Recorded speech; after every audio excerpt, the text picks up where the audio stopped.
What does the Solar Ready plug on the side of my RV actually do? First and foremost, if you are working with solar charging and you do not understand it or are not sure, please consult an electrician. You are working with electricity. You could become injured. Loss of property or loss of life could result from something done incorrectly.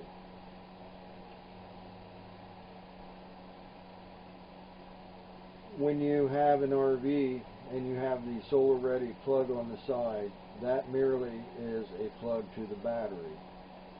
To have a solar charging system, you need three components.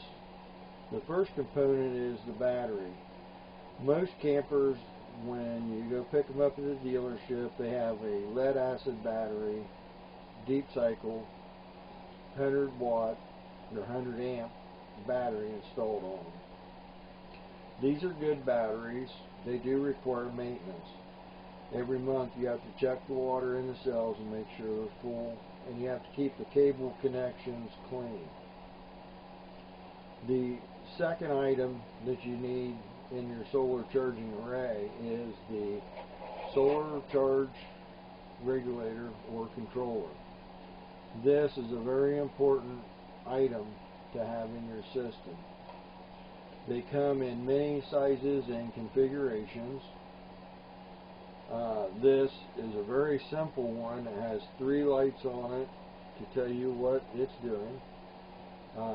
Lots of times the regulators will be hooked onto the back of the solar panels so that you just plug the wire into your camper.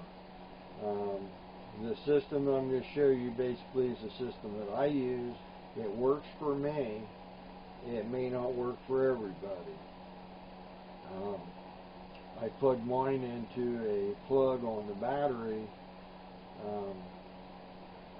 for other reasons.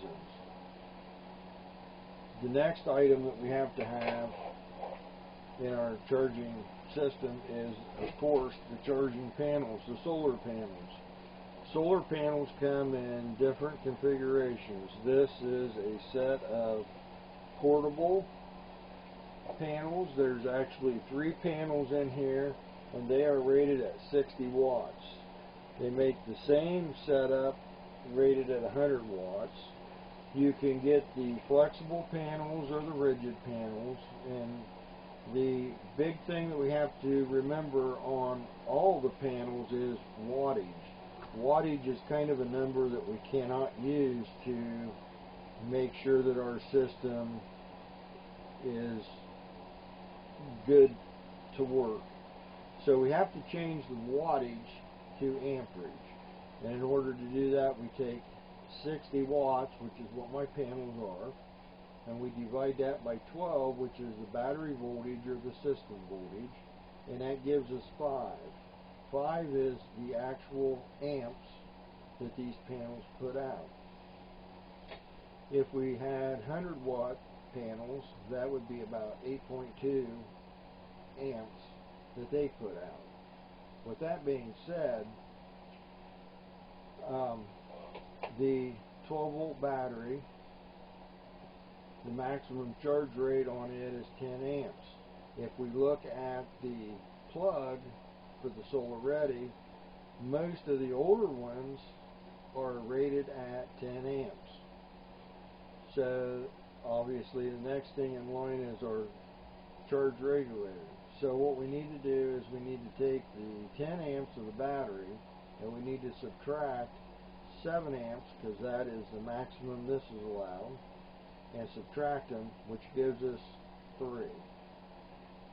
As long as we've got a positive number, we're good. So now we take the charge regulator, which is rated at 7 amps, and we subtract 5 amps, which is what the solar panels are rated at. That gives us 2.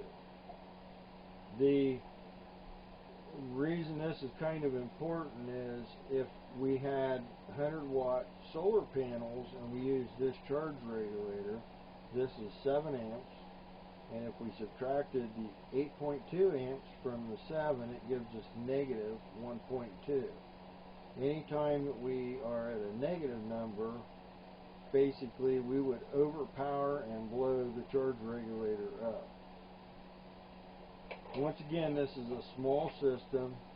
It's basically a trickle charger to keep my batteries up when I'm boondocking. When you think about the batteries, we use the lead acid batteries. They're not the greatest. They work. They'll run lights. They'll run vent fans. They'll run some of the electronics like your DSI hot water heater, your two-way refrigerator circuit boards.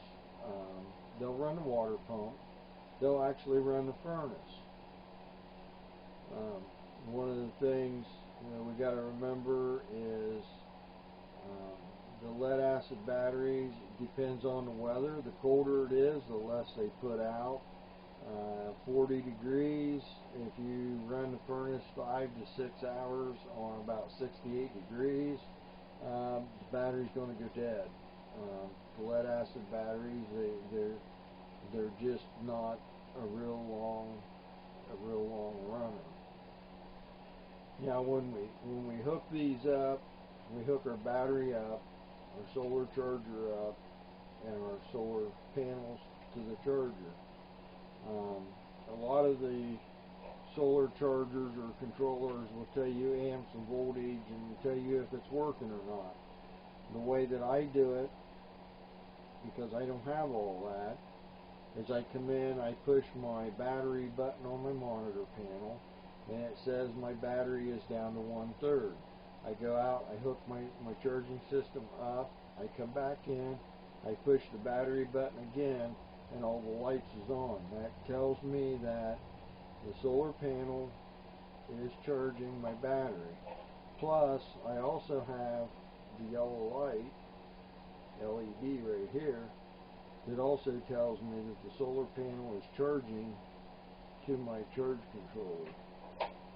Like I said, this is a system I use. It's a very simple system. It works great for me. Some people, it may not work for. I hope this video kind of helps take some of the blur off of solar charging. Thank you for watching.